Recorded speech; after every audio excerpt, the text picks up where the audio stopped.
Happy Podmas. Merry Podmas. That's right. Rate, review, subscribe. This is our Christmas special, one of the best episodes we did a year ago. We're bringing it back for year two. Jim Costa, Mike Valenti. Merry Christmas, Mike. And noted loyalty member of CNC Family Heating and Cooling, Evan Jenkins. That is the oddest flex ever. It's not a real company I've just named. I'm not going to give a plug. But Evan has a little HVAC problem today. So after taping, Evan will be dealing exiting. with that, And I go, man, it's too bad. I have a great HVAC guy. And he goes, no. I'm a such and such rewards member. I'm a loyalty points member with Doot-Doo Home Heating and Cooling. Jim and I look at each other and go, this guy just peacocked about being a loyalty points big member. Big dick swinging over here. They gave him a keychain and a magnet for his refrigerator. Right. I have the owner's cell phone. Plus rewards member. Well, bully for you. Happy holidays. So how are you feeling? This is typically a festive episode. We'll do some year highlights. No, I'm getting there, man. I'm taking a big step forward each day. It's just I got my ass kicked. Yeah, you did. With sickness. But we're here. We're good. We're ready to rock. Wanted to be at Podmas Live. Mm-hmm. This is exciting. And this is a gigantic episode. This is going to be perfect for when you drive to see your Nona or your Aunt Rita, perhaps. And a reminder, while you're there, grab their phone. Yeah, please do. Get in there, subscribe, rate, review, subscribe. You guys know the drill. Yeah, and you know what? Maybe now would be the time to debut some news. Should we do that? Let's do that. So before I fell completely ill, bedridden,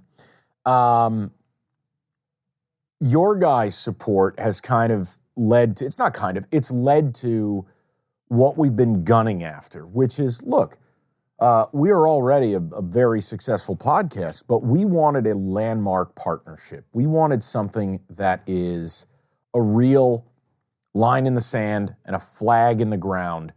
And it's been a long time coming, but FanDuel has already stepped up for all of 2024 with a complete, thorough, just a full bombshell buy-in that we are one of their signature podcasts, and we couldn't be happier. And your guys' support has done it. Like, it doesn't happen without that.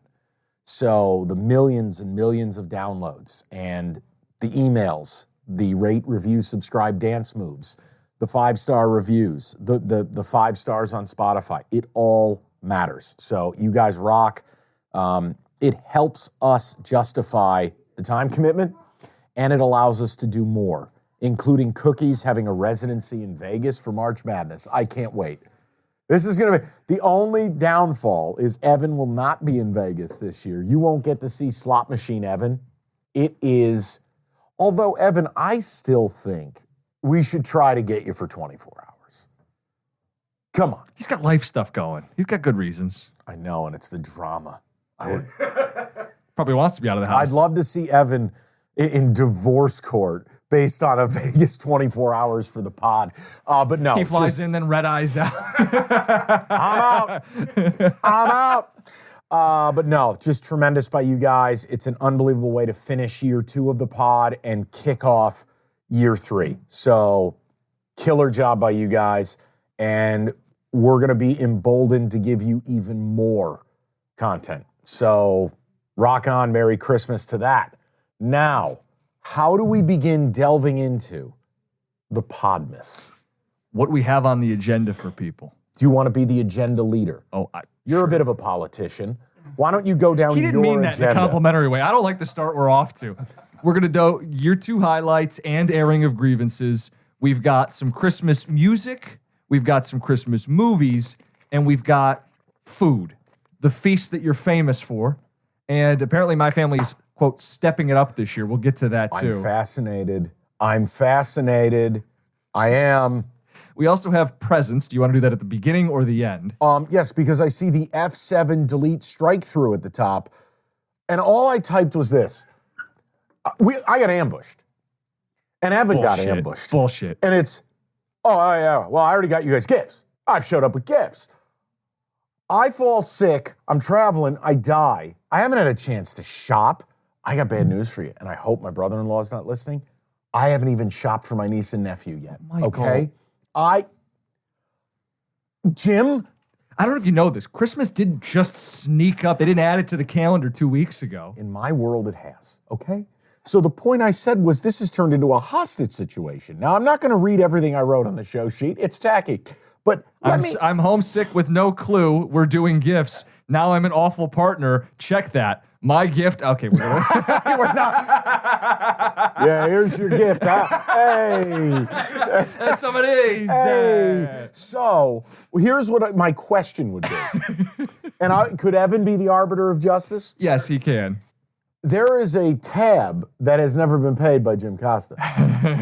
He owed me a second sweatshirt bet. What are you talking about? I don't know what you're talking about. You voted. Now, admittedly, I never selected one, but am I allowed to trade off of the cash value of what you owe me, and that becomes my gift?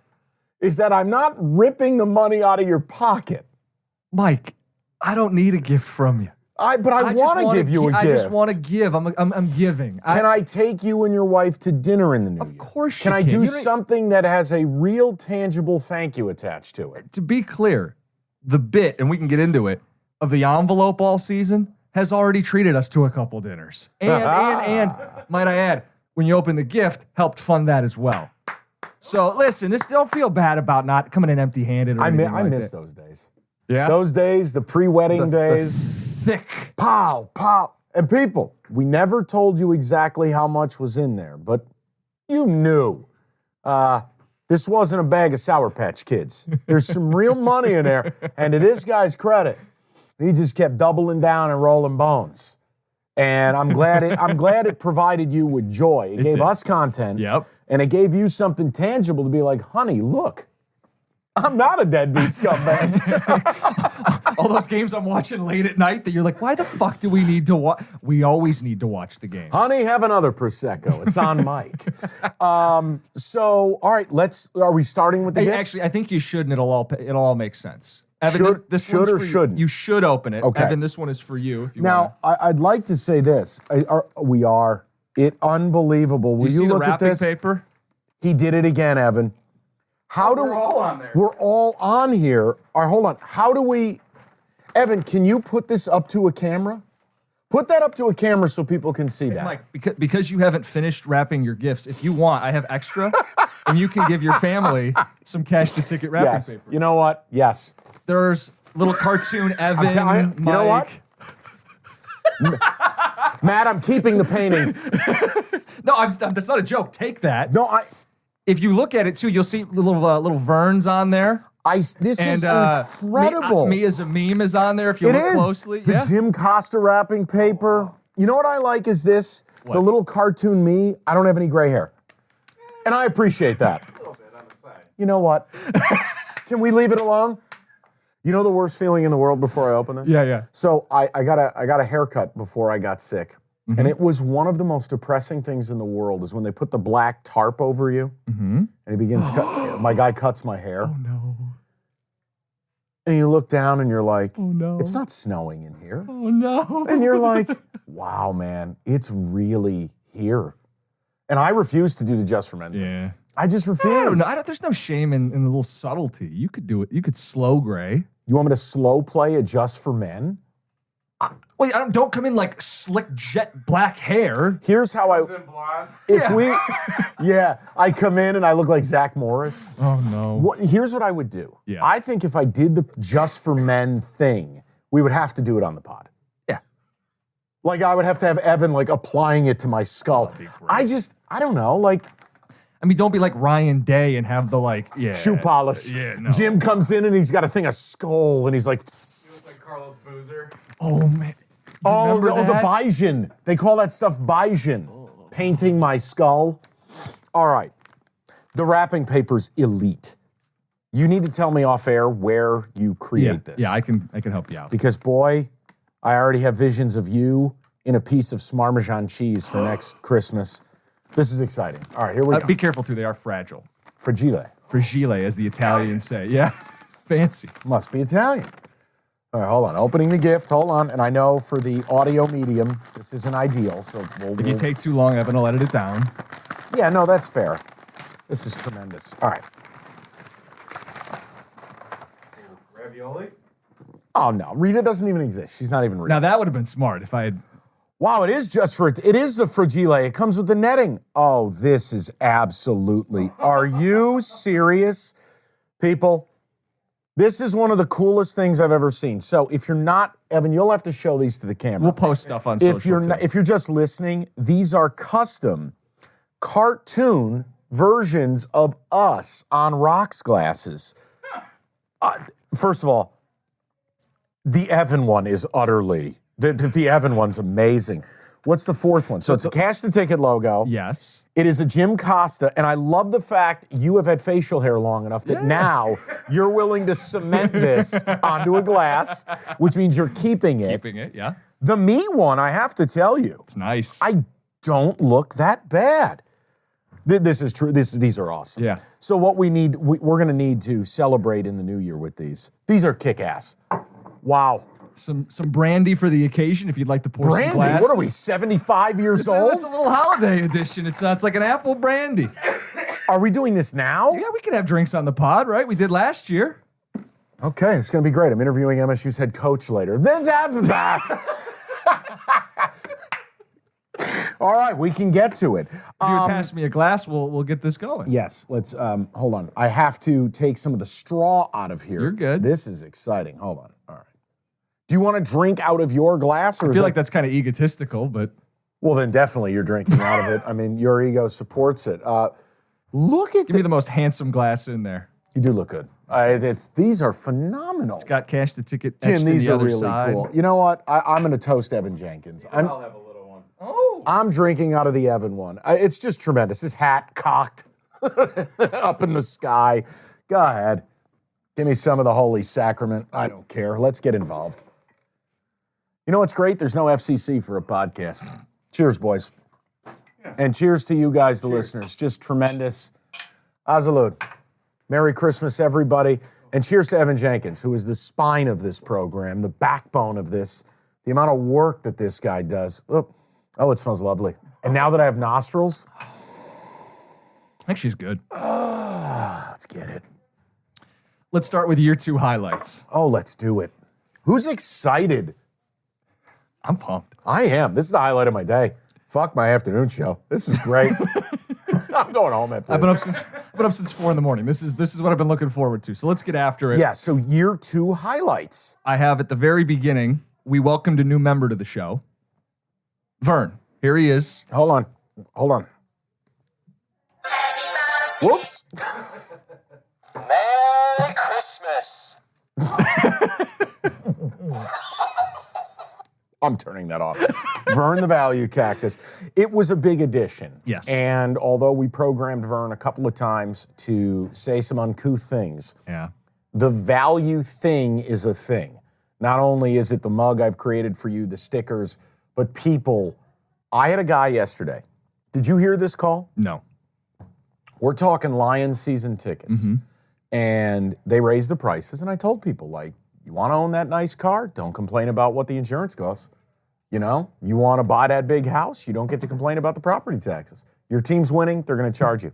Guy calls up, he goes, hey guys, before I get to my stuff on the tickets, Mike, question, you and Cookies kill it with the system that's not a system. I was wondering if Cal Davis qualifies for the system.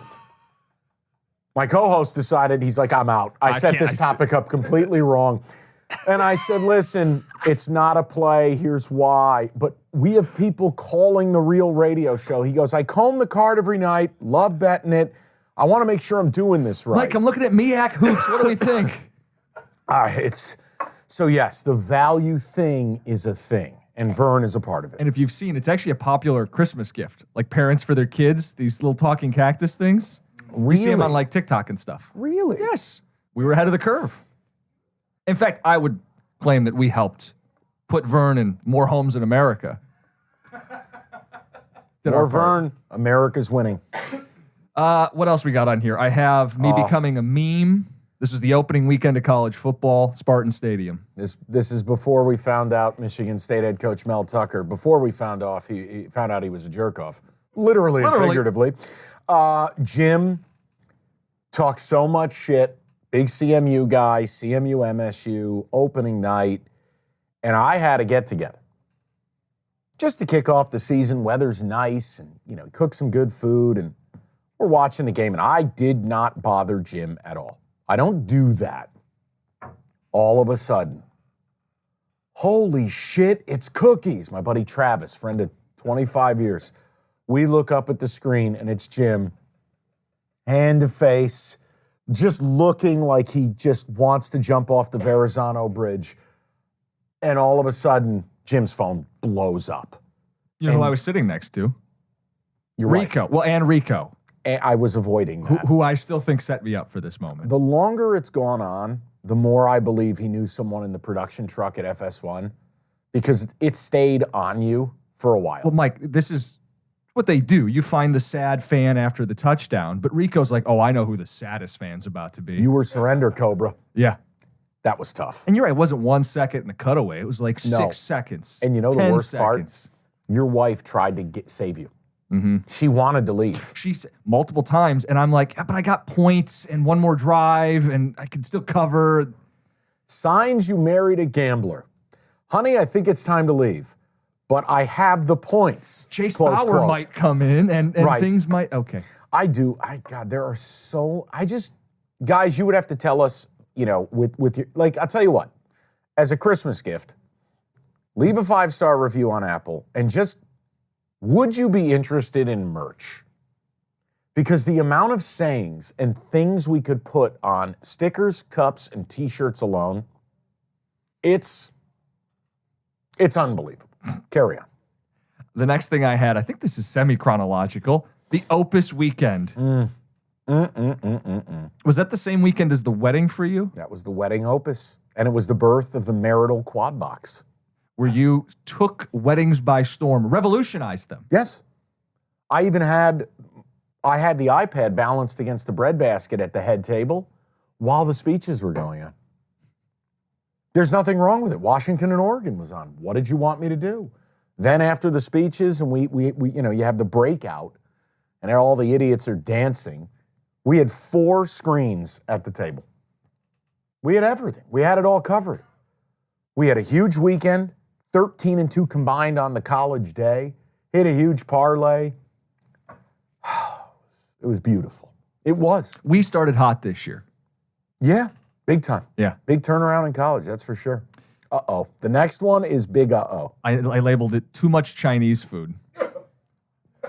Guys, I haven't had Chinese food since late October. Yeah, I don't know when I will have it again. No, well, it was the Michigan State game, and Jim and I had to do a live event in East Lansing that day. And also, shout out, it'll be an airing of the grievances. Part of this day, I will air a grievance. But our plan was we were going to watch the game together. Mm-hmm. I go, I know MSU's going to get destroyed, but there were good games on that night. And I said, what do you think of some Chinese food? I get it like once every 6 months. I said, it's a great eat your feelings food. MSU's going to get their dicks kicked in. And I went nuts. You just get on the menu and you're like, one of these, 2 of these. Jim's never tried this. Beep, bop, boop, bop, boop.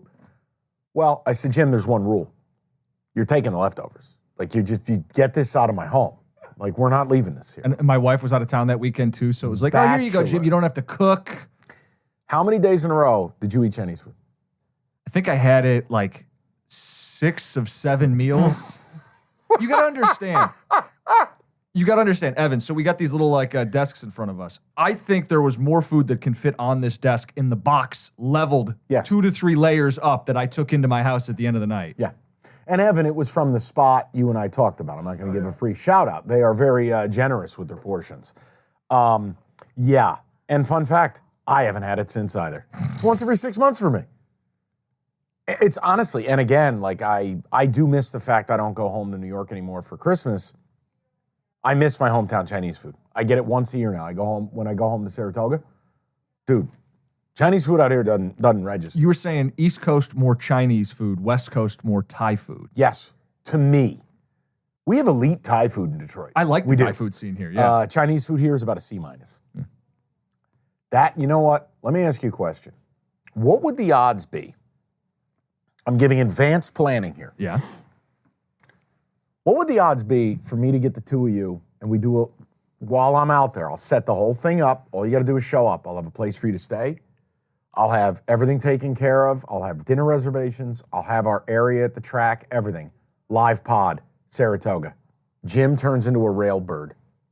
I'm in if he's wearing a fedora. You want to wear a hat? Can I look like Sean Stellano? Yeah. Okay. I can make that happen real easy. I'll take you to Party City. You'll buy the Michael Corleone bodyguard set. You'll be all in. Perfect. I'm serious. And again, you can come out for 48 hours. But guys, live pod, Saratoga. I'll take you to the best Italian restaurant you've ever been to, and we'll get real New York Chinese food. I'm sold. Yeah, Evan, thumbs up. And again, I rent the same house every summer, pool. You have your own bedroom, your own bathroom. It'll be proper. I won't charge you for the house, nothing. You just come out. And we knock out a live pod, and Jim goes full degen mode at the track. Evan, could you set it up where we have a wireless? Yeah. Jim at the window on microphone attempting to bet horses. I will get to work on this if you want to do it. Totally good. Yeah. Now, what happens when you ask your wife about this? Is she going to look at you like you're a Martian? No, I don't think so. Like, is she going to be like, okay, it's gone too far? Like the betting or you? Who, me? Yeah. Well, wait a minute. Well, hold on. Am I already vilified in the Costa home? You're not vilified Wait a at all. minute. Have we stumbled on something? This isn't the airing of the grievances portion. No. If anything, you are beloved. The idea to make these, I wish I could claim it was my own. These glasses are actually her idea. These are tremendous. Yeah. They're absolutely tremendous. All right. My goal is Vegas, Saratoga. 2 live pods. And Lord knows we got the backing to do it now. Man, now we can have some real fun in year Carry 3. on. I have Mike's on, a bond over stupid radio nerd shit. You have to explain it. Well, so Mike, where's the little, we call them lavalier mics in the industry. But when we tell him. That's like Evan saying he's a loyalty points member with the HVAC. But when you put lavalier mics. When you put the lav on, we do the little Mike's on jingle, which goes all the way back to FAN Mike Francesa days. But My it's worse, childhood. Worse than that, we go all the way back to Mike and the Mad Dog theme songs that we sing sometimes when we don't have the mics on here. And it's just this dumb radio shit that we've bonded over. This was Jim also. He's hiding this fact. Him finding on YouTube a 17-minute loop of all of the old school New York radio jingles. And you... I miss in the morning. Okay, I'm the fan. All right. People you could find it. Evan, you could splice those in. Couldn't you? He has to own that, right? Who cares? Do you know how many podcasts out there use songs, movie quotes? They do whatever they want. I think you should, just for Jim's sake, splice in the little mics on. He's ready to go on the fan. New York Sports Radio.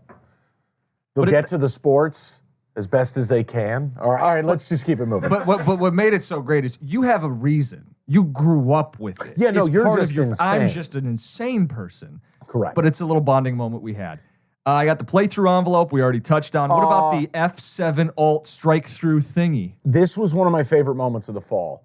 We're capping it. I'll never forget the game. It was Marshall, Virginia Tech. Yeah. And we're going down our living document show sheet, and I come down to it. The writing is all of a sudden in brown. Normally it's just regular. We'll highlight certain points with yellow. Green is a play, red is a pass, like shit brown, and lines are through it. And I'm like, Jim, how did you do that? And he's like, that's an F7 bibbity boo. And I'm like, what? So he's teaching me the keypad of how to strike through. Well, naturally, I fucked that up properly. So later in the broadcast, all of a sudden, you see a cap from one of my games. And it's like, red leather, balloon Chinese, derp dot do, Wingding text, yep. Play Air Force. And it's a total clown car. But it was one of the, I laughed so hard that episode because I'm good with tech in certain ways, and then in others, I go full cocoon mode. F7, Alt, Shift, Delete, strike through. How the hell do you do that? That was amazing. I think it was different on a Mac too, so you're just fumbling around over there. Total disaster. Playthrough envelope. Yes. A bit we created. I had talked Jim out of a bet.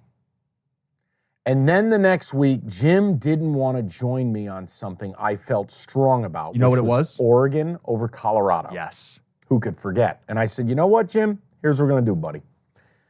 I'm betting this game, and I'm buying you in. And I'm not going to tell you how much I'm buying you in for. If I win, I'm bringing it in. But I did it with a twist because both Jim and I, our minds are geared. It's about content. Mm-hmm. I said, oh, I got your money right. I got you $1 right here. I brought in an envelope. And I said, here's what you got to do. You want your money? You got to play through. 3 playthroughs. And then you decide your fate. And that's how the big blank envelope was created. And each week, to Jim's credit, and to mine, let's be fair, I could have snaked the kid. I didn't. Double up. Double up again. Double up again. And by the time this was done, I'm bringing in a brick. He's like Dame Lillard on Hulu commercials, shooting the guns off. Yeah. Dropping dimes. A lot of fun. If you missed them, you could download some of those apps. It's fun. And apparently, Jim really put the money to use. Multiple nice dinners with the wife, and we got beautiful custom glasses. Very exciting.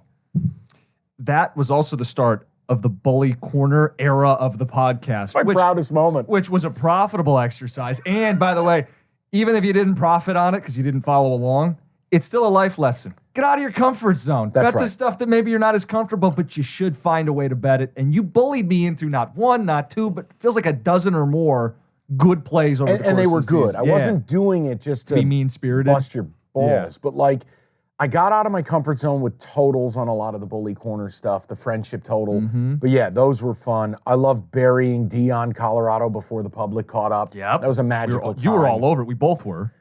Texas OU feud, I leave to you. This was you were so mad at me in this phase of the pod. Well, we had you all hopped up on the Longhorns from preseason until the very end of the season. But the one hiccup I know, it kills me. was that game in Dallas against Oklahoma. And Mike, it was out of character for you. All the betting tidbits and trends and signals said, just sit this one out. You can still believe in Texas, but don't bet them on that day. You trudged in, I got. and it was a horns down Saturday. Yeah, but it was the only horns down Saturday of the year. I know. Because you got the last laugh. I didn't get my rematch. Oklahoma blew it. You hate to see it. What is Cowboy Whisperer? This is something we haven't done, but it's happened. Okay. You've become the Cowboy Whisperer. Do you realize every time you bet the Dallas Cowboys, right side or wrong, like you bet on them or against them, and you're right every single time. It would BGB, and then now we're getting off, and then we're back on. Don't jinx it. Don't jinx it. I don't have the data, but I can recall at least 3 or 4 lately that you have been right on when to bet with them and when to bet against them. I think I'm 4-0. If Sounds I'm right. just trying to draw upon. Well, you had them against the Eagles, And it's you two had against them BGBs. against the Bills. Yeah. Yes. Yeah, no, that's fair. And it's good because it means I'm able to separate my hatred of them. I can. Growing up a Giants fan. Yeah, big time. All right, airing of the grievances. If you're a Seinfeld fan, you know the drill. I got a lot of problems with you people, and now you're going to hear about them. The new college football TV schedule. Quote, what fucking channel is this shit on? It's the Peacock. It's dueling Monday Night Football. It's NFL Network. It's on Saturday. It's on Monday. I just... Also, the kickoff times with college football. Oh my God. It just... I did not enjoy. This is not a new phenomenon, but it gets more infuriating every year. Fox does big noon kickoff. It's their prerogative. They want to change what prime time is. Fine. Yeah. But can we do better than these 4-hour games? I mean, it's borderline criminal how long it takes to get through what they deem to be the biggest game of the week. And it's normally a good matchup, but Mike, you watch more commercials than football. 100%. Kickoff. Or commercial, kickoff, commercial. We saw a guy fair catch, and now we're back into 5 minutes of commercials. Time out on the field. Let's take it with him. Guys, I don't have to pee enough to justify these commercial breaks. Only so many food snack breaks you can take. Airing of the grievances, both ways for both of our teams. For me, Mel Tucker's hotel habits. For you, Jim McElwain and his big bad barn. Want to explain your guy? Yeah, I mean, he can go hang out in his mega barn on our university dime and lead us more into mediocrity. I really Also- thought he was going to be gone at the end of the season, missing a bowl for the second straight year. How about having a scumbag on his sidelines and camera glasses? Hello. Sorry. Still no answer on that. Waiting. Yeah, you and me both. Mel Tucker ruined football and ruined my life. Jim McElwain hurts a guy because all Jim wants is a guy who cares about his school and actually coaches. Here's an idea. McElwain defines figurehead. I can say that with certainty, and he's not going to deny it. Give me a young, hungry coach in the MAC who cares and wants to try. McElwain is more concerned about having bonfires at the barn. He literally lives in a barn. It's like a decked out barn. Airing of the grievances, shout out NFL officiating. Yeah. It has been the low point of my lifetime watching the NFL this fall with these officials. It's awful. Awful. Something every week. Jim hates the military. I was gonna say, airing of the grievances, America's military, land, air, and sea, 14-21-1 against the number this season. I really tried. I bet on all three at different points. I attribute the fact I had a great year in college football by avoiding these teams. I bet against Army to open the season. Sorry, everybody at West Point. I know a couple of you do listen, and we appreciate you. Sing second, beat Navy. Nice work. They were radioactive. I mean, Air Force, we dipped our toe. They burned me once late. Once Laurier went out, I wanted no part of it.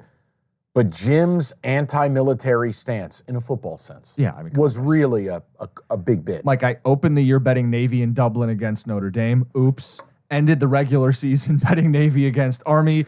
Double oops. Oops. Yeah. Airing of grievances, America's military. I started my year losing Nick Chubb and J.K. Dobbins in back-to-back weeks in the first quarter of back-to-back games, and my fantasy season ended. So shout out Nick Chubb's leg being on backwards and J.K. Dobbins' Achilles blasting into space. Airing of the grievances, and I'll keep it short, Tommy Cutlets and his goofball agent. Hey! And by the way, now he's embroiled in a pizzeria controversy. Oh, he made good. His agent is a scumbag. Have you seen that he is no longer his marketing agent now? They've relegated him to just the football side. This is why we don't fall for cheap bits. Tommy Cutlets.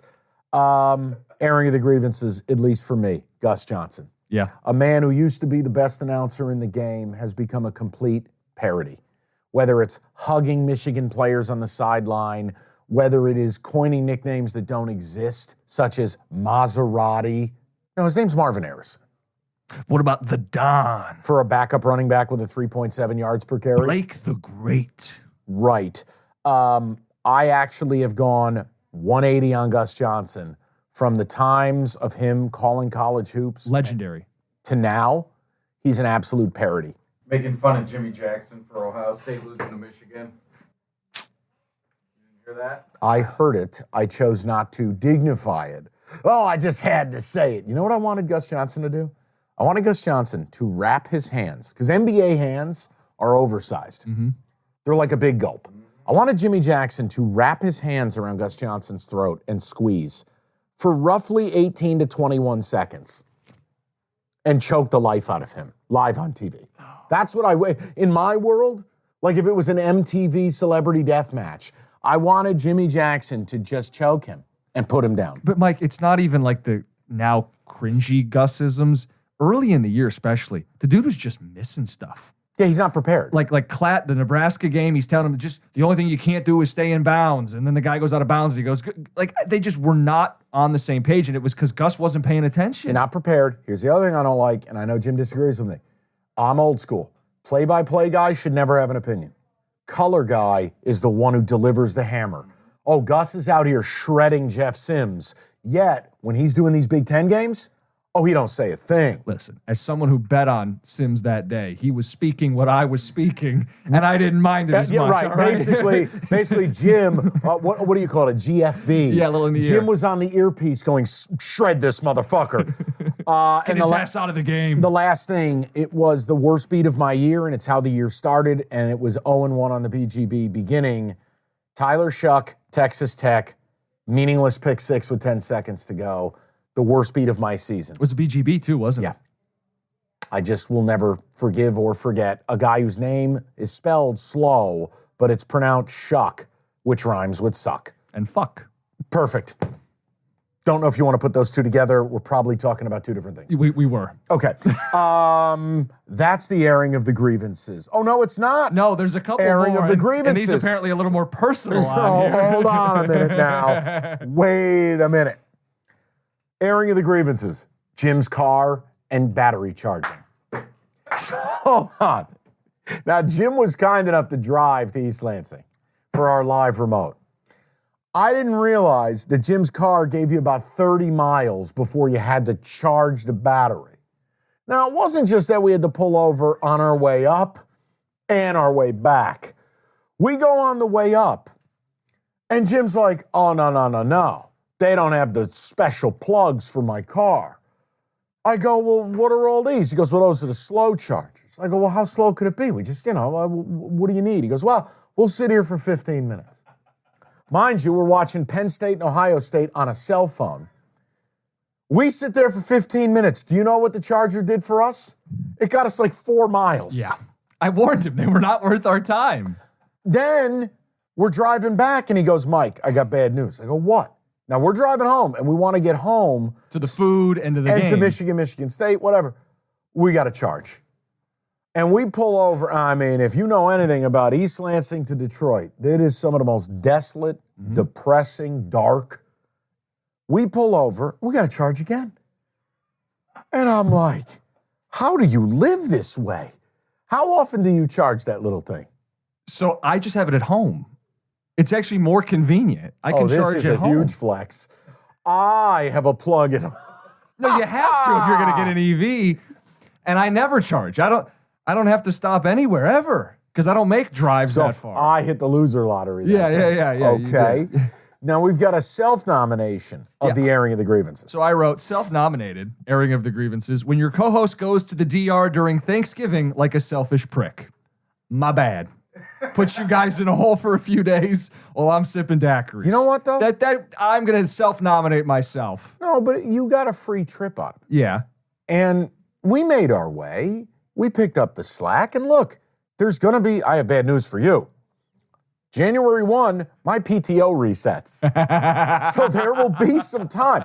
Now, I have cut live pods from the road. I try to not do that. But Jim, I was more jealous. I have never taken, in my 20 years in radio, I've never taken a vacation during football season. I was jealous because it is around Thanksgiving. I start, the fuel level low light comes on for me. You need to plug your car in. And I was just, I needed to plug in, trickle charge or otherwise. And I was so envious of like, man, what would a week of 80 degrees and sun and relaxation do to power you up for the drive to the Super Bowl? I wasn't mad. I was more like, wow, I wish I could pull that off. Now, you better savor the flavor. Oh, it's not going to be like that moving There forward. is no way doing morning drive that you can You're miss taking November. a week off in the No, fall. yeah, I get you. There's no and way. I know. We've already had the discussion with the in-laws. Like, maybe not during football Hey, I got bad season. news for you. All right. I mean, I happen to know your agent. So there is no way. That's what I'm saying. You savor the flavor, and I don't plan on taking time off for quite a while. When you launch your show, you can't be missing No. time. So you take a week when you need a week. I got you. The last grievance is to the sky. Now, I'm not a religious man. I'll just tell you, whatever was out there, shout out staggered sickness.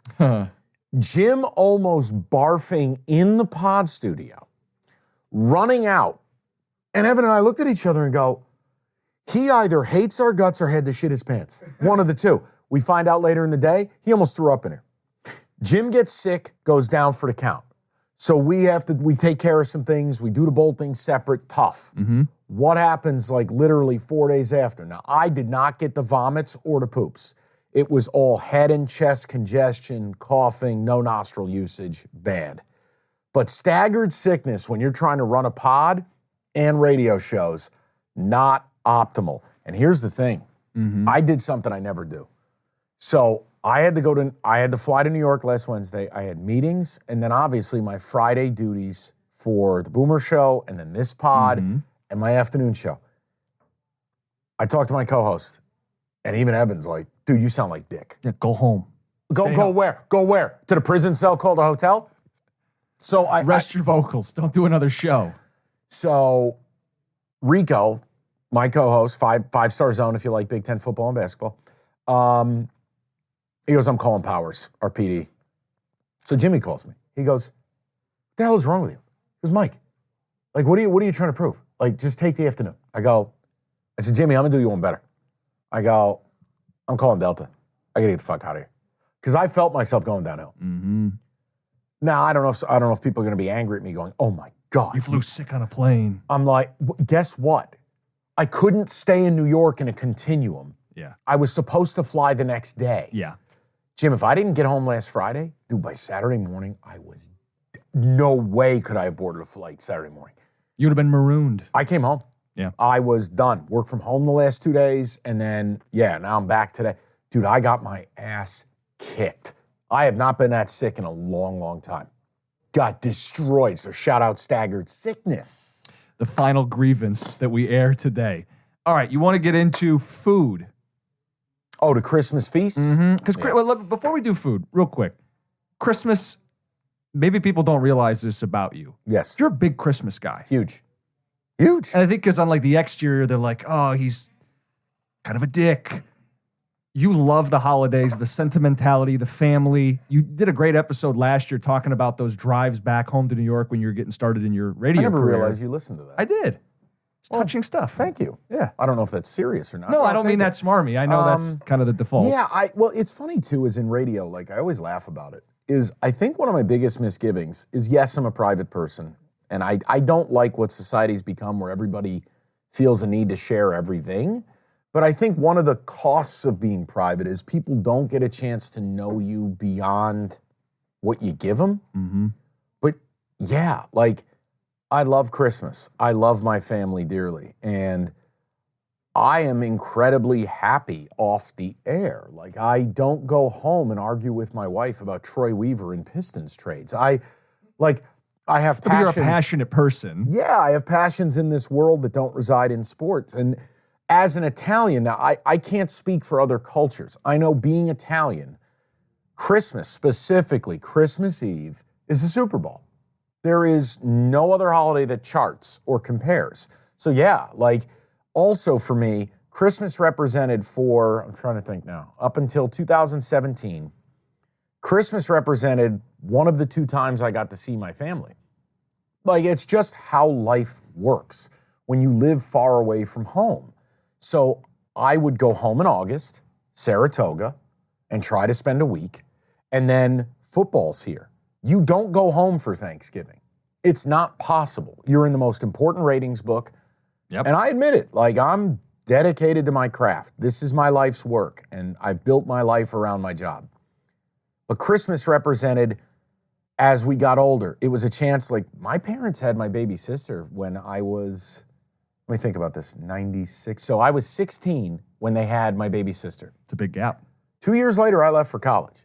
She's 2. Yeah. I missed a lot of her growing up. So my relationship with her is very special. It represented a chance to see her. And then my middle sister, look, she was born, 87? So yeah, like she went away to college. We were all together. Christmas, walking into my parents' home, and you're like, holy shit, I'm home. Thank Christ. Like you get a chance to just be yourself, be around the people you love. And yeah, Christmas Eve, Super Bowl. Super Bowl, because we are super like old school Italian. So yes, I love it. If you didn't, Evan, is that episode still available? Yeah. Let me ask you a question. Is it, forgive me, No, is good. it tacky for us to repost that?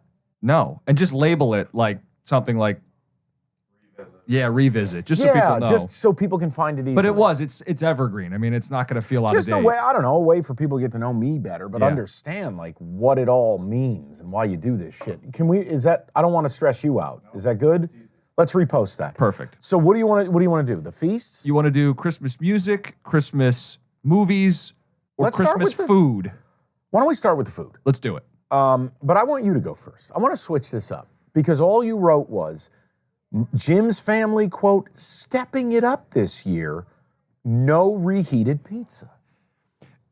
We talked last year, and you were like dismayed at the food options and presentation. My offer still stands. If you wanted me to make you and your wife a real, legitimate to-go, I will do that for you. But because you were making me sad. Well, and it is what we do. I mean, a lot of times it was like a reheated pizza. It was about the people, not the food, right? Well, okay. I got a phone call from my mom last week, and she goes, "Hey, we're doing a little more food this year for Christmas Eve," unprompted. Okay. And I go, "Okay, what was that? What does that mean?" And it's not going to be to your Feast of the Seven Fishes, Don't worry about it. but we're doing like a brown sugar ham. Good.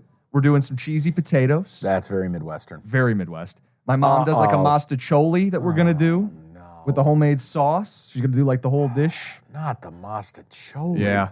Okay. All right. It's just, that's not, It's not what? What? It's not what? Say it. mastacholi's not a real thing. There's no Italian person who has ever had a family mastacholi recipe passed out. Mastacholi. Noodles and sauce. I mean, It's like a creation. Yeah. It's like Olive Garden's menu. Sorry, no slander. But like, they create things that do not exist. But there is like an Americanized Italian that isn't like true Italian, right? I mean, that's like a whole thing. But anyway, yes, there's gonna be like a mastacholi. So some actual like love and care and like prepared good. meals. And like, I have no belief that they listened to last year's food episode, but it was kind of suspicious that as we're rolling around, like, oh no, hey, Dude, we're doing a better job this year. Don't speak ill of us on the podcast. That was not expressed. Dude, that's what you're making me feel like, though. You don't think... I don't think so.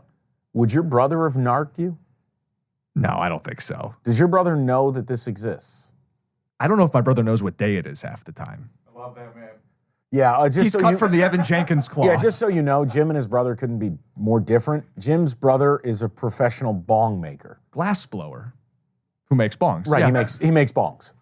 Just call it what it is. It's a full-time job. I didn't say it wasn't. I just, hey, I don't think you're calling Man's got a him. mortgage and a car. And Right, but like, I'm like, I don't think you're calling him going, who do you like this weekend? Oregon, Washington. Weirdly enough, the only sport he follows, basketball. What? Yeah. Weirdly into the NBA. Well, actually, Evan, that, it's kind of that might be half his clientele. Bongs and hoops. There it is. I mean, the NBA players love the weed. There you go. All right. No, he wouldn't have narked you out. For dessert, my mom is a great baker, so she's going to do fudge, sugar cookies, or chocolate chip cookies are her go-to, so we'll have that. By the way, I had my first brookie. Oh, did you? Yeah. So my wife had a Christmas party while I was out of town with some of her coworkers and, people's, like a ladies' night, if you will. One of the women baked brookies. Nice. And I go, what the hell are those things? She goes, so-and-so, they're brookies. I go, this is what Jim was talking legend about. of the I brookie. go, give me one of those. And? Phenomenal. Yeah. Yeah. Phenomenal. And I told her, I said, I love you with all of my heart. I go, get these out of this house. I go, I don't care if you give them to a homeless person. They cannot stay here. That's how I control things is I go, now my wife is baking up a frenzy right now. And I'm like, babe, what are you trying to do? But this is what happens. It's like bake-a-palooza around Christmas. And I'm like, well, what are those? Oh, those are espresso chocolate chip cookies. I'm like, Jesus fucking Christ. Oh, that's a 7-layer cookie. Oh, I'm making a homemade cheesecake Friday. I go, babe, stop. There aren't enough days at the gym to make up for it. No, I'm like, you can't do this to us. It's unbelievable. Yeah. Okay. What do you want? You want to go down the Feast of the Seven Fishes? You tell me and All reset this for people who are new to what Mike Valenti Christmas looks like. So super traditional Italian Christmas Eve it's called the Feast of the Seven Fishes. And the way it works, you don't eat meat on Christmas Eve. I don't subscribe to that, but this is traditional. And it goes all the way back to my first memories where my father's mother would do the 7 fishes. And my mom and my aunts, and they would all go over and prep it day of. And we've gotten smarter about this. You prep some of this a day ahead. You have to. But it is a labor-intensive thing because seafood is finicky, right? It's not like a ham or a turkey where you throw the fucking thing in the oven and figure it out. So there are some traditional items that you don't steer from. Now, families can do whatever they want to do. And I don't know many people that do it. Shout out if you're doing the 7 fishes. And I'm sure there's some East Side Italians in Detroit that do. So how many are you doing? You doing only 5 of the 7 fishes? No, we do all 7. Oh, okay. How dare you? Is that like sacrilege that you would leave out one of the fish? Or 2 of the fish? In our you know what it is, Jim? You couldn't be like, you know what, I'm not really feeling calamari this year. Well, first of all, I had to earn the holiday. So, my parents are not, it's so weird because we could go down a different rabbit holes. Like for the first time in my life, it's weird. I've started to view my parents as old. Like I've never viewed my parents as old. They don't act old, although my dad's memory is shit. But he doesn't act old. He's like exuberant. No, he's fun and he's energetic. It's just his memory is dog shit. But like, I've started to view them as old, and around the holidays it intensifies and you start thinking about mortality and all kinds of things. But like in our family, long story short, I had to like earn the right to host this puppy. There are 3, Christmas Day, Christmas Eve, and then Thanksgiving. So what my mom decided was, all right, we are going to portion these out. Now, my mom, you are not going to take Thanksgiving from her. You will have to pry it from her cold, dead hands. Mama V's doing Thanksgiving. Okay. And that whole deal, Jim, it's like changing uniforms in the NFL. You have to file for approval on what you're bringing. And if you're... I remember you talking about it. It's a big thing. And being that, I don't want to catch any shit. I don't think they're going to listen to the pod, but this is just what it is. I'm the best cook in the family. Now, my mom... Oh, now here's your Evan heating and cooling moment. This is my loyalty points. Not to brag, but... Yeah, this is my lavalier moment, right? Now, my mom, with the traditional Italian shit, she's a G. But I pursued cooking starting in my early 20s. Like, when I was in college, like, the roommates, once a month, we would try... Like, I would make good shit for the crew so we could eat real food. But I pursued all different kinds of things and learning and techniques. And all right, so long story short, I was entrusted with Christmas Eve starting 4 years ago. So I take it serious. Now, we all work on this. But here is the Feast of the 7 Fishes. Now, I'll give you what we do is we do appetizer courses at noon, dinner at 4.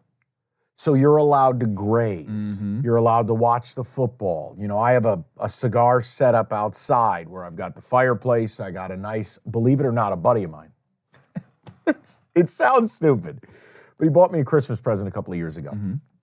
Very kind of him, and I helped with his bachelor party and his wedding and stuff like that. He bought me this commercial grade construction heater. So you plug it in, and it's got about a 6-foot blast radius of heat. So if I pop that thing on and I got the fireplace on, you got a little aura that you can have a cigar in the winter. So we'll have a little cigar area. So like we make it a real nice day for everybody. Plus I have to get away from the kids. So here's the deal. Appetizer courses. Fried calamari, or as we call it, galamad, because my family's from Naples. It's broken Italian, but fried calamari. You got to soak it in buttermilk for 24 hours. Rings and tentacles. And you fry up some cherry peppers with it. A little spicy bite. Fried calamari. We're going to do something new. Normally you fry up smelts, which are like a real salty fish about this big. You fry them whole. You bread them and fry them. Super salty. I'm going a different route. In Italy, they're famous for a lot of things, but one of the things they do really well is curing fish. And they take, whether it's tuna, sardines, anchovies, in good olive oil. And it's not cheap. Like, it's good. So lose your illusion of the little tin can and this hideous fish. So one thing you can do is you take these sardines that are packed in olive oil, a little bit of butter and a little bit of garlic, and you put it on a crostini. Like you take, bread, slice it, a little bit of olive oil, salt, pepper, bake it. Like think about a giant crouton. Sardine crostinis, delicious. Then we do what's called a bacala salad. So you take this salted cod and you got to rehydrate it. You got to put it in water for 3 days, then take it out. Bacala salad is the salted cod, olives, red onion, garlic, celery, hot cherry peppers, all good stuff. Vinegar, olive oil, good crusty bread. It's a really nice salad, Jim. And it is. It's salty. It's seafoody. So those three. I am going to make, as a part of the starter course, we do a very traditional pasta. So we call it alige. I think if you went to a restaurant, you would call it spaghetti alla olio. What is that voice? Is that like you're like... Well, it's like the over-enunciation of everything. Like we call it alige or like spaghetti aioli. It'd be like spaghetti alla olio. Is that how like stereotypical white people order at Italian restaurants? Yes. Hi, I'm looking for ricotta cheese. We call it rigat. So like what we do, you can do it two ways. And it's real. Jim, this is simple. You could make this for your wife, little romantic night. Oh. Just take good olive oil, little frying pan. Yeah. Crush up some garlic, medium heat, please. Don't burn it. Yeah. Good Calabrian chili or just crushed red pepper, little oregano, nicey. You can either take good anchovies and olive oil, dissolve a few in there, or Christmas Eve, we use what's called botarga. Botarga comes from Sardinia, and it's dried, salted mullet roe. It's called the gray mullet. Okay. They call it Italian caviar. It's not that expensive. You can get it on Amazon if you wanted. And you grate the botarga in there, and it dissolves. Okay. But it's just that salty, briny, and you toss the pasta in, a little bit of pasta water, and then toasted breadcrumb over the top. Delicious. Lovely. Okay. So that's our appetizers. We'll also put out some good olives, a little bit of mortadella, a little bit of provolone, good stuff. All right. Main courses. We stuff the calamari. That's the pain in the ass. So we'll all get together Saturday morning. You take the tubes, Evan, right? You cut the head off. All right, tentacles are over here, the tube. Evan's nodding like he's done this before. No, I'm just trying to think of them stuff. You think about it like a giant condom. Yeah. Okay? Oh, there you go. Well, and you got to stuff the condom, right? So you make a breadcrumb stuffing. Garlic, herbs, breadcrumb, nice. You stuff them. You got to pinch the top. You have to literally sew the top. Then you're just going to quickly brown them in a pan, and then they go into a pot of homemade sauce. Now that sauce is going to take on the flavor. It's going to be a very seafood-heavy sauce. But you cook it in there 8-10 hours. Stuffed calamari is like your centerpiece. I'll do a shrimp francese, or you could do a shrimp scampi. You could do a stuffed shrimp. Shrimp francese is just easy. You're going to, little egg wash, little flour wash, cook the shrimp up, take them out of the pan, deglaze with a little white wine, capers, garlic, and a little bit of either fish stock, you can buy it in the store, or chicken stock. Thicken the sauce, put the shrimp back in, boom, done. Easy, lovely. We will do halibut with a garlic and breadcrumb crust. Sounds awesome. Yeah, you just take the square, top the fish. It's buttery. I can't bullshit you. It's not good for you. But you take it and you broil it. You can also do it once a year. Right. You can also do a fried whitefish. But we're going to do that. We do make chicken parm for my kid sister who doesn't eat fish. So this is her compromise. This is her seventh ring of hell, which is Christmas Eve. But the chicken parm is there for no good reason. And then as a side, what really goes delicious with the fish, take some nice potatoes, peel them. You're going to cut them in squares. Put them in the water, boil them until they're fork tender. Drain them, dry them, take them out. You're going to buy, you can do oil. Go to Amazon and spend $10. You're going to buy either duck fat, you could do beef tallow, you can do whatever you like. You're going to take an unhealthy amount of that fat and you're going to put it in a lasagna pan. Heat the fat up, 375. Then you got to make sure your potatoes are dry. You're going to get burnt. The potatoes go in that fat and you're going to roast the potatoes in the fat, put some sage in there, rosemary, thyme, Flip the potatoes halfway through. Jim, you come up with the crust. Think of it like chicken nuggets if they were potatoes. Put that on the side of the fish. Really, really nice. And then desserts. This is not my department. My mother and my wife handle that deal. There'll be a homemade cheesecake guaranteed. There'll be sfogliatelles, which are an Italian pastry, some Italian cookies. I don't do a lot of dessert, believe it or not. I'd be happy with like a little cup of coffee and I could have a bite or two. I'd rather just eat the good shit. Yeah. Cocktail list, I mean, anything you want. I mean, it could be Manhattans, martinis. My wife has begun doing these Christmas cocktails. You know, she's all over the place with stuff. Yeah. She's got this Christmas cocktail. It's got a sprig of rosemary and whole cranberries on top, and it looks like That's a festive. Christmas tree. Yeah. Whatever. I'm fine. Hey. I'm good. But yeah, we make a big thing of it, and it's awesome. Christmas music's going, and it's. I wish football wasn't on. Really? Yeah, I just want to spend time with my family, but I'll pay attention. I have to. Yeah. But On the night game, too, I mean. will you please with that? Could I just watch a Christmas movie and be left alone? But yes, I'm excited. So yes, Christmas Eve for us, big deal. It's fun. If you guys have Christmas Eve recipes, hit them in the reviews. Please. And email them, too. If you need more space, some of you guys like writing novels, the way to do it is going to be the Email emails. them in. Yeah, cashyourticketpodcast@gmail.com. Now, of the things I've described, Yes. what is the one thing you would eat? What is the one thing you'd be like, do not put that near me? The halibut sounds great. I mean, chicken parm is good for anything. That's obvious. Yeah. That's safe. Not a huge seafood person. Yeah, I know. It's an I know- intimidating the menu. calamari is not for me. Got it. I've done it, so I'd rule that out. I don't know that I'd try. I'd give you a sardine crostini. yeah. I think you'd be scared. I think the linguine with the botarga, you That'd be like just maybe a little outside the comfort. If I zone. I don't didn't- like anchovies. We talked about it on the pizza, but this isn't like heavy anchovy. It's just to get the saltiness, That's right. A So that would be brininess. right on the edge, and that's, hey, you take one, bully corner, Yeah. you go with that. I'll dress it up nice for you. You wouldn't, you know what's funny? For years, we didn't tell my sister what was in it, and she liked it. That's like people who don't realize like a Caesar salad has like Caesar dressing as anchovies. People don't know it. Yeah, They they're would a eat it, and then flavoring, they find they're out. a and you go, flavoring "Ah." agent. Now, when you try to just slap them on a pizza, that's a whole different Yeah, experience. different. I don't expect you to like that. All right, I just wondered. You said Christmas music in the background, so let's do that. Yeah, this is honestly the point in the episode. I had a big problem with you. I was Well, shocked. I worked ahead of you and I put mine down, and then I see your, I'll call it classic, I'll be nice, your classics that you put on there. Take the pretense out. What did you really say? That's kind of like old Christmas music, Thank you. Good. I'm glad we got to it. All right, you want kind of old man Christmas music. I think traditional's the more appropriate. That's why I said classic, but then you said, All what right, was your so real we reaction? have to do our top 5 each. Yes. Okay. Evan, this might be the biggest differential this man and I have. Listen to his list and then listen to mine.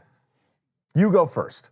Let me take another sip. Yeah, you need a sip for this because when I read this, I go, we are just from different planets. I have a lot of the popular, fun Christmas songs. And there's a classic or two squeezed in there. Now, here's a question. Could we lace a little clip of these? I don't know about Some. Certain ones. How much would be, like if you played 5 seconds of a song, is that copyrighted? Yeah, the Mariah Carey will be the top one. yeah, Well, she ain't on my list, well, she's on my list. I have All I Want for Christmas Is You. which is a good song. Mariah I'm not Carey. saying it's it not. should be on a top 5. It's on my Christmas playlist. Okay, of course. But on a top 5, it's in the top 5 for me.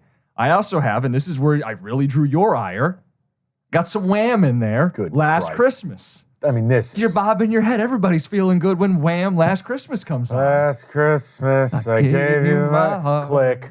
Breakup song. Right. It's about sadness, and I missed you. But and the this tone is upbeat. That's all that matters. Right. That's great. I have Most Wonderful Time of the Year, Andy Williams. There's your Stud. old man Stud. classic Christmas. Stud. Yes. Andy Williams fucks. It's going to be in your head when you hear it this holiday season. This man fucks. I have Rockin' Around the Christmas Tree, Brenda Lee. So I do have some classic flavor. You do. It was the Wham that really got me. And the last one I have. Wait a minute. Oh, I know where I had a problem with you. Yeah, your Christmas movies. We'll get to those. Okay, I put Santa Claus is Coming to Town, Jackson 5 edition in the top 5. Solid. I'll tell you the Jackson 5 one I cannot tolerate. What one? Mommy saw it. kissing, yeah. Ridiculous. Because here's what's happened. Mommy wasn't kissing Santa Claus. Well, you already gave people your Santa Claus was giving Mommy a yeah. moose ride. I mean, who are we kidding? Get back in your bedroom. You don't want to see this. The one thing that wasn't in my top 5 that I needed to just get your reaction to, Sure. I imagine it's the official Christmas song of Tommy Cutlets. How are you feeling about Dominic the Donkey, the Italian Christmas donkey? I have PTSD. Eon, eon. Yeah, no. My grandma Mitzi played it on repeat. I'm not a huge fan. It's not a traditional Italian Christmas song. It's on the list just because one time I have to play it for my niece and nephew, and they do like it. Okay. I think it's Dominic the Christmas donkey for Italian people is like the Chipmunks Christmas for white people. You don't like it, but it's just there. It's part of the thing. Right. Yeah. I'm not a huge Dominic the Christmas donkey. I'm not a huge fan of that. So what made your, and again, I don't hate these, but they're all the same vibe. And you know what's funny? I wrote this as an aside. I never realized you listened to that episode last year. Yes, because Marshmallow World. Yeah, and I mean, for me, the Christmas songs, it's a lot like the food. They're metaphors for what the holiday is really about. So you're right in that these songs to people that they're personal, they're not attached to anything. You're right. They'll be like, well, what's the big deal about these? Or these aren't as famous as other things. Look, I'm all for Harry Connick or Michael Bublé Christmas or Mariah. Like, those are hits. But like, the honorable mention would be anything that emits from the angelic mouth of Nat King Cole. Oh, absolutely. The entire collection. So The guy's a talent like we don't have. And not anymore. Nat King Cole Christmas, lights are dim, fireplace is on, Christmas tree's on, maybe a little cocktail. It is that moment of reflection that when everyone leaves the house on Christmas Eve, I will sit there and just take stock of my year and just Nat King Cole fucks. Legend. Chestnuts. Any of it. Oh, roasted Tannenbaum. yeah. I mean, Bon Natal. I mean, he fires an Italian classic in there. There you go. Now, listen. Here are the top 5 for me. At number 5, Winter Wonderland, Tony Bennett. Great one. Tony Bennett, legendary. His rendition of Winter Wonderland, incredible, great backing band. Happy Holiday at number 4, Andy Williams. Mm-hmm. Number 3, Baby It's Cold Outside. My dad's favorite Dean Martin song, part of the Christmas theme. And I wrote this about my number 1 song, but these top 3, it is all tied to driving home in my early 20s, dying to just get home because I hadn't been home in so long. These are family. So Baby It's Cold Outside, Dean Martin. I've Got My Love to Keep Me Warm, Dean Martin. And then the number 1. And here's what I wrote. And I didn't realize Jim had listened to this episode, but it's tying into what this all, like, what they mean and why you're like, well, that's not that great of a song. For me, if I think back, I can picture my parents' old house in New York. I can picture the way it smelled. I can picture the decorations. And it was almost like this feeling of like relief of being home. When you're gone and you're just not near any of your family, it's a weird thing. And I left at 17, but it's Marshmallow World, Dean Martin. And it's just, I don't know. It's one of those things I don't feel like it's Christmas until I hear that song. So those are my top 5. An honorable mention to anything Nat King Cole does. No Sinatra. No. Very heavy Dean Martin. Sinatra, fabulous, but not Christmas. Okay. I think his Christmas is inferior to Dean Martin's Christmas. And again, I guarantee you I only feel that way because that's how my dad feels. And I grew up with listening. My dad was always a Dean Martin guy, not a Frank guy. Interesting. Do I love Frank? Of course I do. You know, it's funny. Certain songs, they like bring emotion. Marshmallow World, just any other Christmas song to me. But when I listened to you talk about it on the podcast a year ago, Oh, yeah. every time I hear it now, Like it doesn't bring the same emotions it No, does for you, but- but like I hear it a little differently now. Sure. Because for me, I remember I can think back, and it's weird, Jim, because I know it won't connect with you, but like I know every mile marker of that drive from Detroit back to upstate New York. Every city, every exit, what restaurants are at the rest stops on each exit. Did you go through Canada? Yeah. The 401 to the 403 to the QEW to the Blue Water Bridge, the whole bit. And then I would always, towards the end of the trip, there's a town probably about 45 minutes outside of where I lived. It's called Amsterdam. And it's a dump of a town, but when you're on the highway and it's getting towards night, because I would always leave the same time every year, you look down at the town, you're up on the highway, it's in the valley, and you would crank the Christmas music, and you'd be like, oh my God, I'm almost there. And when you're 45 minutes away, you know every mile marker, every deal. And yeah, like you would flip on some of these songs, and you're like, oh, can I please get home, please? And I can't explain it. There's a way your parents' house smelled. And my mom would always have something on the stove, and you would just sit down, and you're like, oh, I'm finally back. Like, Jesus Christ. So yeah, like there's a tie.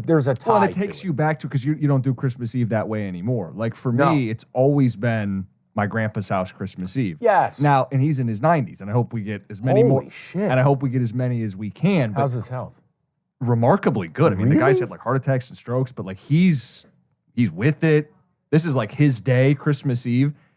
Whenever that day is that we don't have that, like all you're gonna have are these memories and these connections. Music and food, Yeah. they're just metaphors for the things that they really mean. Yeah. Yes, agree totally. We have time to get to the movies. Yeah, and let's you do it. have some issues. You want me to go first? You can go first. Okay. This is some kind of list. Top 5 Christmas movies. I went Christmas Vacation. Awful. Really? I hate Chevy Chase. Cousin Eddie makes me want to beat the shit out of That's somebody. the point. I don't want to be upset watching a Sometimes you have a Christmas movie. character in a movie that everybody hates. The guy is such a He's scumbag. a piece of shit, I know. He's terrible. The dog is slobbering He's all over revolting everything. on purpose. It's a part of the movie. Both of his kids need a goddamn bath. It's awful. Listen, maybe it's jumped the shark to some people. Maybe it hasn't aged as well to some people, but it's forever a classic, and I have it on my list. And Chevy Chase is not a nice person. Okay, I just care if the movie's good or not. That's Right, okay. I have Home Alone on there. Love. Okay, good. No blowback on Home Alone. None. Kevin McAllister. None. Keep the change, you filthy animal. It's great. Love. I have The Grinch, but not the like. I like the cartoon version. Yeah, Jim doesn't like the new wave Jim Carrey Grinch. It's a little much. Okay. I have Muppets Christmas Carol. This was the one. How you the got Marley hell? and Marley in the? How many times we reference like people being the two old Marley and Marley? But it's stunning that this made a top 5 of Christmas. Well, I like the story Christmas Carol, so you got to pick your best version of Fair. it. Okay, so that's why I put it on here. And then this is a newer one. My 5th one you probably haven't seen. Came out in 2019. Definitely didn't see it. Claus. What is Claus? It's like an origin story of Santa. So like there's like an old guy, he lives in the wilderness. There's this dude delivering like posted stuff. They get connected. It's kind of sappy, but it's like an origin story of Santa, and he gets him back to delivering letters and gifts and presents. It's new. It's got good ratings. amazing. Claus. See, I think you have an egregious oversight, but What that's did I okay. what did I miss? All right, so for me, Home Alone, Yes. love. Home Alone 2, Lost in New York. Why? I'm a sucker for anything in New York, Okay, fine. and I loved it. The scene where Marv is getting electrocuted and turns into the skeleton. It's great. I just didn't want to waste 2 spots on Home Alone, but I get the New York thing. Now, my beef with Home Alone 2, Lost in New York. The scene at the end, if you've never been to New York City near Christmas, the very idea that Kevin McAllister and his mom would be alone at Rockefeller Center at the tree. just by themselves. People, if you've ever been to Woodstock or you've seen video of the Glastonbury Festival, like it is a mosh pit of humanity. Please, you had to sprinkle a few people in there. Elf makes the list. No. My middle sister. This is the one I wouldn't have expected you to have. I think this is such a bad. I'm going to get hate for this. I don't care. I think this is such a bad Christmas movie. It's absurd. The whole thing's absurd. It's my middle sister's favorite movie. I grew up having to watch it. I have now gotten to a point, It's so ridiculous. I actually like it. But Will Ferrell playing a grown adult who I know. acts like a 7-year-old. I know. It's just, it's like grating for me. Bye, buddy. It's grating. Good luck finding It's your like dad. Just cringe. Hope you find your dad. And it's on That's Evan on gummies popping up out of the water. and it's on everybody's top 5 list. 10 a.m. Santa's here. But not Mike. I thought Mike would keep it off his list, but even you have succumbed to this like elf propaganda. Everybody says it's a top 5 Christmas I'm movie. here with my dad, and I'm What's singing. the scene with like the spaghetti and like all the... It's atrocious. Christmas Story is probably my number one. Shoot your eye out. I've always loved it. It's part creepy, part funny. I love that movie dearly. I will absolutely sit down and try to watch that this weekend. And then there's a tie. There's a smattering. The Santa Claus with Tim Allen, I've always enjoyed. Okay. Bad Santa, Billy Bob Yeah, Thornton. different vibe, but yeah. Because I enjoy some of the dark humor. The raunchy. Scrooged with Bill Murray. Okay. Fabulous. Yeah. TV executive, but that's a good movie. They don't show it enough. This is the dumbest one. It's the worst of the movies, but I can't help it. I just enjoy it. 4 Christmases. Which one is 4 Christmases? Vince Vaughn, John Favreau, Okay. Reese Witherspoon. I've probably seen it. They It's lie not- to their families because their families are such train wrecks and Yeah. they go on vacation every year. Their flight gets canceled and they have to go to the 4 houses. And it's a shit show. I don't even think I've seen this. You've never seen 4 Christmases? No, now I'm realizing I have. Maybe that'll make the list this year. I can't say it's good. Listen, we could watch Niners and Ravens or 4 Christmases. Real debate. There it is. We didn't list. I'm surprised because you've made references to this Christmas movie over the years. The Rudolph the Reindeer claymation. Yeah, I just view it as a Christmas special, not a movie. It's 30 minutes. It was made in like 1960. Silver and gold. What a soundtrack, by the way. You want to talk soundtrack? The Year Without a Santa Claus, Heat Miser, Snow Miser. Are you familiar with their work? No. The movie itself is terrible. The premise is like Santa's going to take a year off and then he has to be convinced to be Santa for the year. It's a lot of claymation-y like the Rudolph one. I got to Google this. But there's Heat Miser and Snow Miser, and they have this little duet. Their mom is Mother Nature. It's a little song and dance oh my number. God, this is nightmare fuel. The Heat Miser's terrible. Whatever I touch Oh my. turns to snow in my He looks clutch. like It the Clown. I'm too much. Da-da-da-da. And the guy on the right, I don't see what you're seeing. Heat Miser and the guy on the right, Snow Miser. oh my God. They're polar opposites. I couldn't watch that. I'd be mortified. I'd be mortified. I think I'd have a nightmare, Evan. I will send you some of their work. Oh, please do.